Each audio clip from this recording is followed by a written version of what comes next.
ભારે વિવાદ અને વિરોધ બાદ સુરતમાં રામકૃષ્ણ સેવા સમિતિ આયોજિત સુરક્ષિત ભારત કાર્યક્રમ રદ કરવાની ફરજ પડી।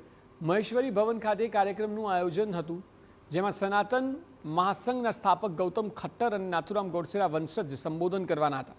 કાર્યક્રમ રદ થયા બાદ સુરત બ્રહ્મ સમાજના પ્રમુખે કોંગ્રેસ પર આક્ષેપ કર્યો કે કોંગ્રેસના વિરોધને કારણે મંજૂરી ન મળી। આયોજકોએ કોંગ્રેસના વિરોધની ટીકા કરી। ગૌતમભાઈ ખટ્ટરનો એક પ્રવચનનો કાર્યક્રમ રાખવામાં આવ્યો હતો અને તેમાં ગોડસેજીના વંશજ અતિકાન ગોડસેને બોલાવવામાં આવ્યા હતા, પરંતુ આયોજકોએ આજે કાર્યક્રમ રદ કર્યો। તો અમે કારણ પૂછ્યું ત્યારે એમને કહ્યું કે અમે પોલીસ પરમિશન માગી હતી અને એમને અમને આશ્વાસન આપ્યું હતું કે પરમિશન મળશે, પરંતુ કોંગ્રેસના અમુક લોકોએ વિરોધ કર્યો અને તેને કારણે પોલીસ કમિશનરે ગઈકાલે આપણને કાર્યક્રમ કરવાની મંજૂરી નથી આપી, તેવું અમારા રામકૃષ્ણ સેવા સમિતિના અધ્યક્ષે જણાવ્યું।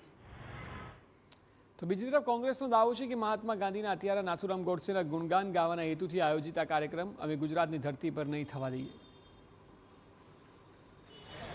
જેના મહાત્મા ગાંધીનો હત્યારો જે ભારતનો પહેલો આતંકવાદી કહેવાય તેવાના ગુણગાન ગાવાની જે પ્રવૃત્તિ કરવામાં આવી હતી, તેની સામે કોંગ્રેસ ઊભી રહી છે અને આ કાર્યક્રમ તાત્કાલિક રદ કરાવવા માટેની માંગણી હતી અને અમે તાત્કાલિક રદ કરાવ્યો છે અને આવી બીજી વાર ચેષ્ટા નહીં કરે તે બાબતસર અમે ચેતવણી પણ આપી છે।